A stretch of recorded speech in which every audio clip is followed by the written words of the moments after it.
நம்ம பார்க்க போகிற சீரியல் என்னன்னு பார்த்தீங்கன்னா சிறகடிக்க ஆசை. வாங்க வீடியோக்குள்ளே போகலாமா? அதுக்கு முன்னாடி நம்மளுடைய சேனல் பிடிச்சிருந்தா லைக் பண்ணுங்கள், ஷேர் பண்ணுங்கள், சேனலை சப்ஸ்கிரைப் பண்ணி வச்சுக்கோங்க. வாங்க வீடியோக்குள்ளே போகலாம். இன்றைக்கி வந்து சிறகடிக்க ஆசையில் என்ன நடக்குதுன்னு பார்த்தீங்கன்னா, ரவி வராங்க. அப்பாவை கண்டுபிடிச்சிட்டே அப்படின்ட்டு விஜயா கேட்குறாங்க. இல்லைம்மா, அப்பா பற்றி எந்த தகவலுமே கிடைக்கல அப்படின்னு நினைவோ உடனே அழுகுறாங்க. அவர் எங்கே தான் போனாரோ தெரியல அப்படின்ற மாதிரி ஸ்ருதி, ஆண்டி நீங்கள் ஃபீல் பண்ணாதீங்க, விடுங்க பார்த்துக்கலாம், அங்கிள் கட்டாயமாக வந்துடுவாங்க அப்படின்ற மாதிரி சொல்கிறாங்க. அவரை பார்த்தாலே எனக்கு போகுது அப்படின்ற மாதிரி சொல்கிறாங்க. உடனேவும் ரோஹிணி வராங்க. நீ எங்கேயாவது தேடி பார்த்து, இல்லை ஆண்டி அப்படின்னு நினைவு எங்கேயுமே கேட்டு பார்த்து எங்கேயுமே இல்லை அவர் அப்படின்ற மாதிரி, எல்லாம் ஒன்றால தான் வந்தது அப்படின்னு. ஆண்டி நீங்கள் வாங்க ரிலாக்ஸ் ஆகுங்க அப்படின்ட்டு சுற்றி கூப்பிட்டு போய் விஜயா உட்கார வைக்கிறாங்க. ஆண்டி நான் வந்து உங்களுக்கு டீ போட்டு தரவா, நீ எனக்கு எதுவுமே போட வேணாம் அப்படின்னு.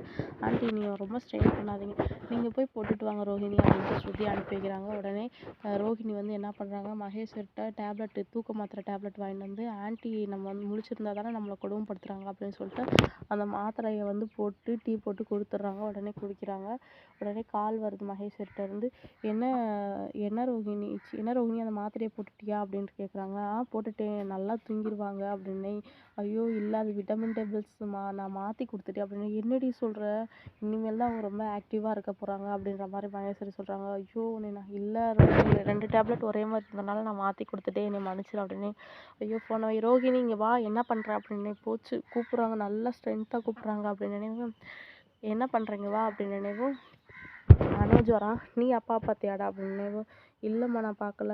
சரி விடு, நான் போய் பூஜை பண்ணணும், நீ ரோஹிணி வா, நீ போய் பூஜை ரொம்ப க்ளீன் பண்ணு அப்படின்னு நினைவும்.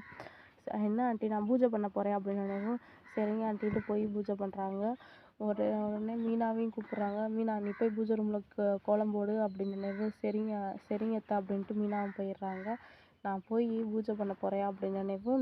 போய் பூஜை ரூமில் உட்காந்து பூஜை பண்ணுறாங்க. உடனே ரோஹிணி வெளியே வராங்க. நீ எங்கே போகிற, வந்து என் பக்கத்தில் உட்காரு அப்படின்னு நினைவும். என்ன ஆண்டி உட்காரு வா அப்படின்னு நினைவும். உட்காராங்க.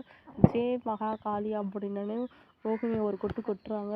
ஐயோ ஆண்டி ரொம்ப வலிக்குது விடுங்க அப்படின்னு. நீ தானே எல்லாத்துக்கும் காரணம், நீ தானே காரணம் நாங்கள் சொன்னோம், அதனால தானே அந்த ஆர்டரும் போச்சு, நீ தான் எல்லாத்துக்கும் காரணம் அப்படின்ட்டு கையில் சூடத்தெல்லாம் பொருத்தி வச்சு ரொம்ப இது பண்ணுறாங்க. உடனே மனோஜ் ஃபீல் பண்ணி அழுகிற. அம்மா விடுமா விடுமா அப்படின்னு எல்லாருமே பாவமாக பார்க்குறாங்க.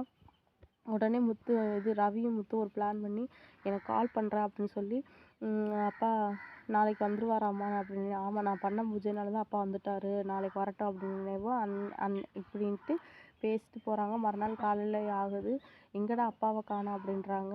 அப்பா வந்துடுறாரு. உடனே விஜயா அண்ணாமலையை கட்டி பிடிச்சி அழுகுறாங்க. இன்றைக்கி எபிசோடு அதோட முடியுது. நாளைக்கு என்ன எபிசோடுன்னு பார்க்கலாம். தேங்க்யூ.